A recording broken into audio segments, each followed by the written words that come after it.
Halo guys, kembali lagi di channel Aslanieser. Dan di video kali ini kita akan membahas tentang perbedaan alur anime, manga, dan live action dari Tokyo Revengers.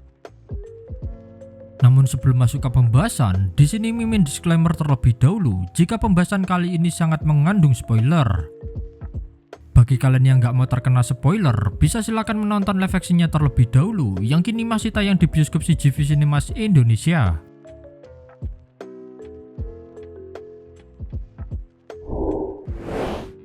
Pada awal cerita live action Tokyo Revengers, kita diperlihatkan sosok Maiki dan Kisaki Teta yang sedang mengendarai sebuah mobil dengan maksud ingin membunuh seorang anggota Yakuza. Sedikit berbeda dengan animenya, di mana rambut Maiki di masa depan pada arc Mobius ini memiliki rambut berwarna kuning yang dibuat ke arah belakang. Sedangkan pada live actionnya, ketika di masa depan justru Maiki memiliki rambut berwarna hitam dengan tato naga di leher sebelah kirinya, yang dimana penampilan ini seharusnya diperlihatkan saat Maiki di masa depan pada cerita Arc Black Dragon.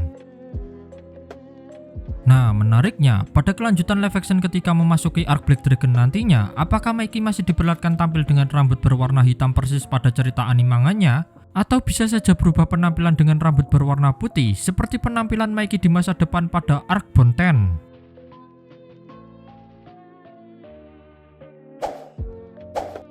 Perbedaan alur anime, manga, dan live action Tokyo Revengers yang selanjutnya adalah Pachin tidak menusuk Osanai ketika perseteruan antara Toman dan Mobius pertama kali terjadi. Dan hal tersebutlah yang membuat Pachin pada cerita live actionnya tidak ditahan polisi dan juga tidak masuk ke dalam lapas remaja. Dikarenakan di live actionnya Pachin tidak ditahan, yang membuat kemungkinan besar pada cerita live action selanjutnya Pachin sendiri mungkin saja masih ikut bertarung ketika nantinya melawan geng Valhalla. Selain itu, detail kecil lainnya yang mungkin kalian gak sadari, yaitu sebenarnya bukanlah Mitsuya yang hadir dalam pembahasan untuk membalaskan dendam kepada geng Mobius di sebuah gudang, melainkan seharusnya ada sosok Peihan. Namun dikarenakan karakter dari Peihan sendiri belum terlihat di live actionnya, maka hal tersebut membuat Mitsuya yang menggantikan sosok dari Peihan ketika berada di gudang tersebut.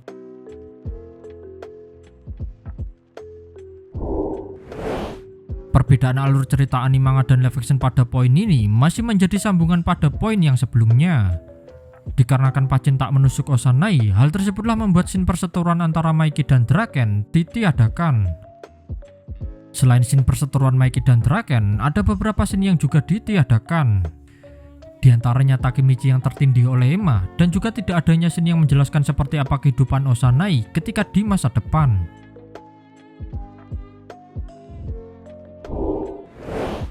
Jika pada alur cerita anime manganya, Pachin dan Osanai sendiri tak ikut bertarung ketika malam festival berdarah terjadi. Pachin yang harus mendekam di lapas karena insiden penusukan, dan sedangkan Osanai harus dirawat di rumah sakit untuk mengobati luka tusukannya. Namun berbeda dengan live actionnya, di mana Osanai dan Pachin mereka justru sama-sama ikut bertarung. Ya, alasannya kenapa mereka ada di sana dikarenakan Pachin sendiri tak menusuk Osanai sehingga tak masuk penjara, dan juga hal tersebutlah yang membuat Osanai tak masuk ke dalam rumah sakit.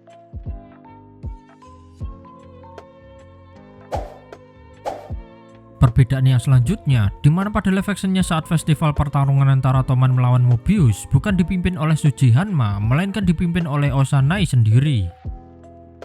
Shuji Hanma di sini justru terlihat menjadi sosok yang sangat misterius, dikarenakan ia hanya muncul di beberapa scene singkat seperti diantaranya saat mengamati pertarungan antara Toman melawan Mobius, mengamati ketika akun di masa depan bunuh diri, dan berada di sebuah mesin arcade bersama Kisaki Teta.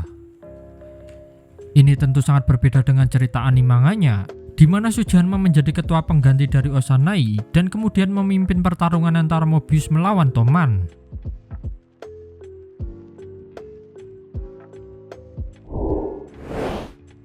Dikarenakan pada live actionnya karakter dari Peihan sendiri belum muncul, hal tersebutlah yang membuat Kiyomasa menjadi satu-satunya orang yang berkeinginan membalaskan dendamnya kepada Draken. Tentu hal ini sedikit berbeda dengan anime manganya. Selain Kiyomasa sendiri, sosok Peihan juga sempat membenci Draken, sehingga membuat Peihan memiliki niat berkhianat untuk membalaskan dendamnya kepada Draken.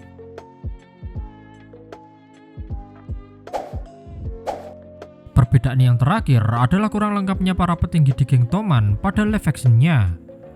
Hal tersebut berbeda pada anime manganya, di mana dalam perseteruan melawan Mobius, beberapa petinggi di geng Toman yang sudah diperlihatkan diantaranya ada Naoya Kawata, Yasuhiro Muto, Keisuke Baji, dan lain-lainnya. Mengingat cerita live action selanjutnya adalah Arc Valhalla, tentu karakter petinggi di geng Toman seperti Baji dan Chifuyu Matsuno seharusnya akan dimunculkan dikarenakan menjadi karakter yang sangat penting dalam ceritanya.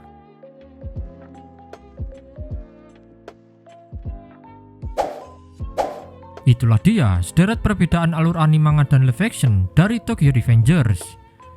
Mengingat durasi film yang sangat begitu terbatas, sehingga wajar-wajar saja jika beberapa ceritanya dibuat lebih simpel dan sedikit berbeda, namun dengan intinya yang tetap sama.